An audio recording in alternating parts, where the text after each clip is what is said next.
It is the summer of 1755, and the streets of Boston are filled with anxiety. Lieutenant Colonel Washington and Indian allies attack French forces. French commander de Jumonville is killed in a raid. Two of the great European powers have begun to compete for dominance in North America, and the citizens of the English colonies await news on the latest campaigns. French forts have popped up in the Ohio River Valley, occupying land that the English believe is rightfully theirs. The French, for their part, feel quite the opposite, having, in their mind, lawfully built structures on their land and in a region they need to maintain. Colony of Pennsylvania. Crown forces are obliged to surrender. The Duke of Newcastle promotes Major General Edward Braddock to lead a counterstrike. As a response, the British have devised a four-way attack on the French and tapped Major General Edward Braddock to lead the main effort on Fort Duquesne. We await word from General Braddock as to the success of his expedition into the Ohio country. Along with this assault, the British planned to pursue the following. Massachusetts Governor William Shirley was to fortify Fort Oswego in northwest New York and attack Fort Niagara. Sir William Johnson, a familiar name, was to capture Fort St. Frederick at Crown Point, New York. That's in the northeastern portion of that state. And Lieutenant Colonel Robert Monckton was to capture Fort Beauséjour. That's probably not the right way to pronounce it, but we're moving on. Located to the east between Nova Scotia and Acadia. The campaign against the Ohio country featured 2,100 Army troops and a surprisingly impressive roster of officers and men, including Colonel George Washington, Captain Thomas Gage, the eventual British Commander-in-Chief of North America and Governor of the province of Massachusetts Bay, Charles Lee, a name we should be familiar with, Horatio Gates, the eventual Revolutionary War hero then turned zero, and Daniel Boone, a pioneer and frontiersman, among others.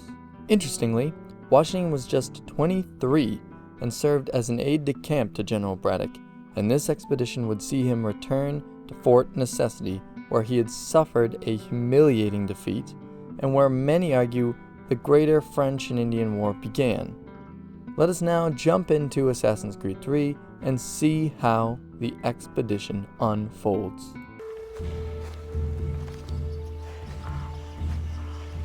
I see you've been busy. All these men are from many different tribes, united in their desire to see Braddock sent away.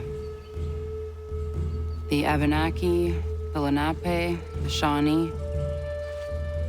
And you? Who do you stand for? Myself. What would you have me do? Will you help the others to prepare? Follow. They come. Everything all right, sir? Just savoring the moment. No doubt, many wonder why it is we've pushed so far west. These are wild lands, as yet untamed and unsettled.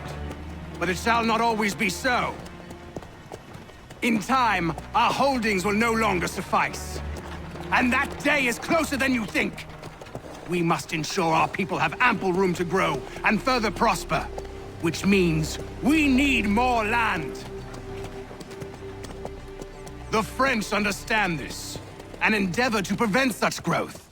They skirt around our territory, erecting forts and forging alliances, awaiting the day they might strangle us with the noose they've built. This must not come to pass. We must sever the cord and send them back. This is why we ride, to offer them one last chance. The French will leave, or they will die. Now's the time to strike. Wait.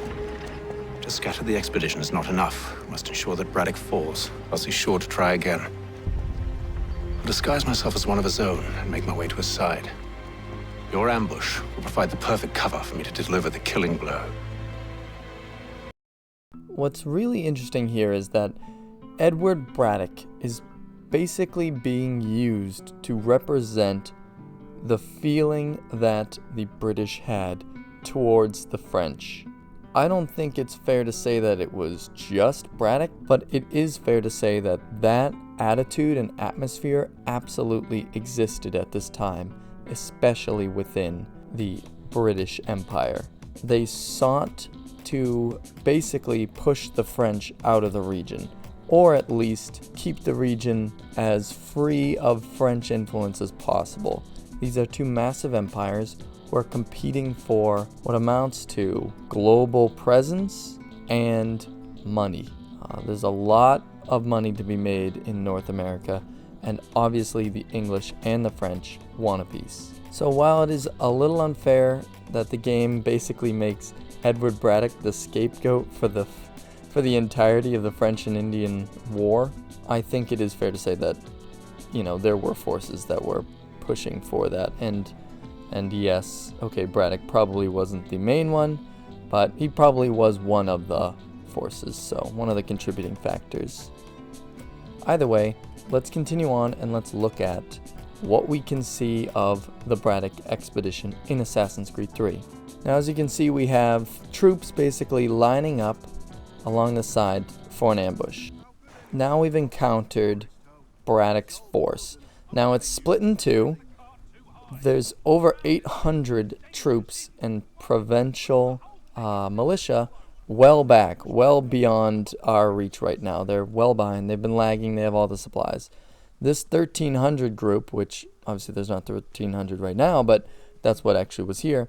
This is part of the forward main force, and they are the ones who end up running/stumbling into the French, getting into a conflict, and then the battle ensues. And here we are at Edward Braddock.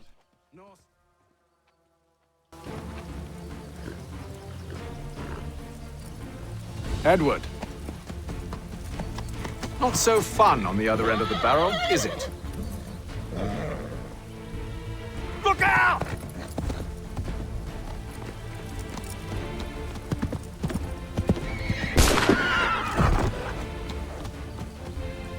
Sir.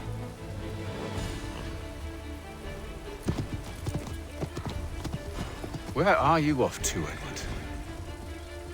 And so we chase after Edward Braddock. As we can see in Assassin's Creed 3, it is a massive ambush.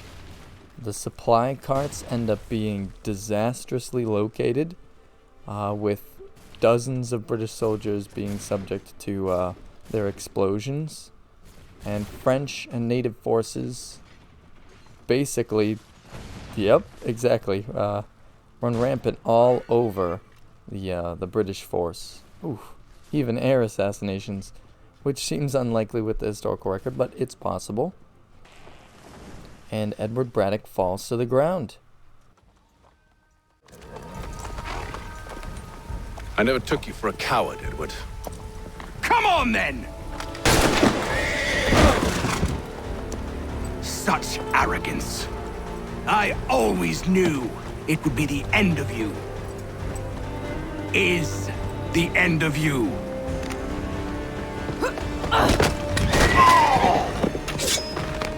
Don't. Hurry before he gets away! I said go! Ah, damn it!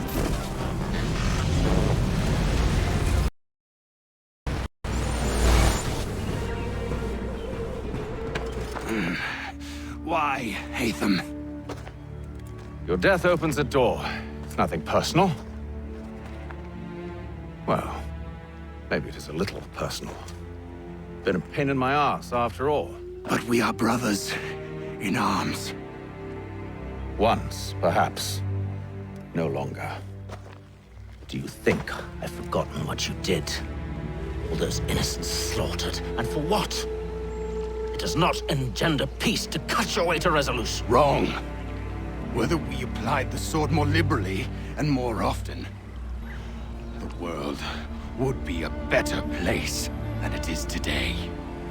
In this instance, I concur.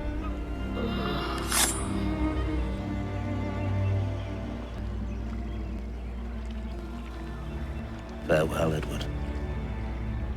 And so Braddock meets his fate at the hands of Haythem Kenway. But let's now jump into some of the real history here. To begin with, the Braddock expedition definitely did not include the following people. William Johnson. He was promoted by Braddock to the rank of Major General and appointed as his Iroquois agent. In August of 1755, he led his own expedition to Fort Crown Point, which is located in northeastern New York, nearly 600 miles away from where Braddock's expedition was. So that timeline doesn't make sense. He wouldn't be here because there's no way he could get to there in time to meet that. Now, Thomas Hickey is an interesting one. From what I've learned, he was supposedly with William Johnson, serving under him during this time period, but I can't really guarantee his location. A lot of what is in the historical record about Thomas Hickey revolves around his attempted assassination that we'll get to at a later date, the assassination that he attempts. And so I can't say with certainty, but I'm pretty sure he wasn't here either. Benjamin Church is one I'm much more certain on. He was fresh out of Harvard College in 1754, and he should be serving either an apprenticeship in Massachusetts, which is way the heck away from where we're at right now, or traveling to London while this expedition was going on. So it wouldn't make sense that Benjamin Church would be here. The last figure is John Pitcairn, a lieutenant at this time.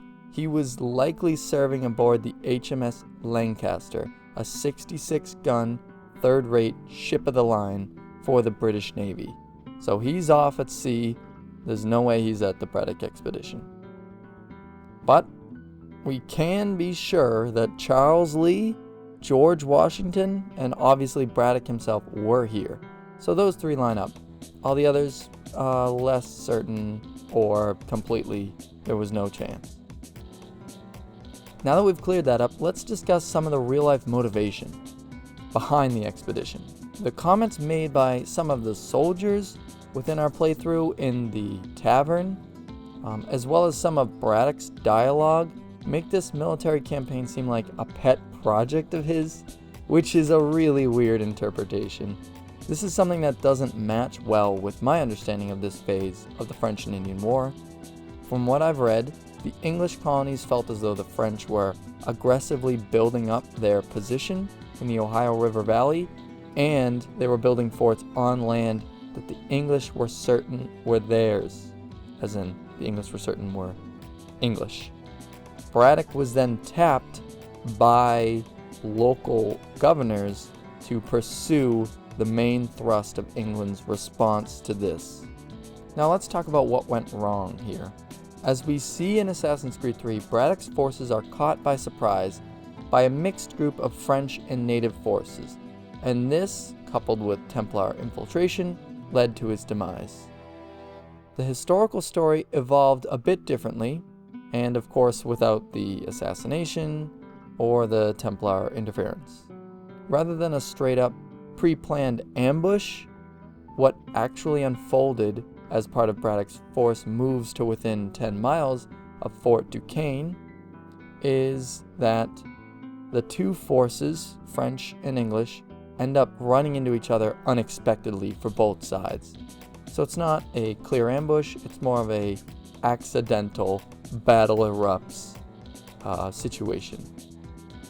The advance group of Braddock, led by Thomas Gage, who will become an important figure in the later revolution, they clash with the allies of the French and natives, and then end up retreating back into the main body of Braddock's own force, because they had basically forced their way through the jungles of North America. Weird to say jungles, I should probably say the forest of North America. What they had done was build these relatively wide for travel roads by cutting down trees and just, not paving, but you know what I mean, flattening the road. And that's what these forces retreat on. But as much as it served the purpose for traveling in a line, when a force retreats and hits the main body, it becomes an absolute chaotic situation. Because of that limited space, the force had cut a less than wide road. Chaos ensues and the losses begin to mount as the French and natives begin to pile in to that chaos. Braddock is fatally shot off of his horse and the British withdraw from the area. Interestingly, George Washington does well to form a rearguard and protect the retreating forces in this battle, earning him some early fame here. Of the 1,300, 878 are killed or wounded. So it is an absolute rout, and it's an utter disaster for old Bulldog, but it's not completely his fault. Circumstances beyond his control contributed to his failing. So those are the major differences. We have different people here, and we have a little bit of a different interpretation of what actually happened according to the historical record. And that will do it today for our video on the Braddock expedition as part of Assassin's Creed 3 as we see it in the video game. We're probably going to take this kind of a look at the rest of the game where we more emphasize the events that you can kind of experience rather than a traditional playthrough. My apologies for the delay in videos. Life's been hectic. It happens. Anyway, thank you so much for watching. Leave a like if you liked the video. Subscribe for more future content.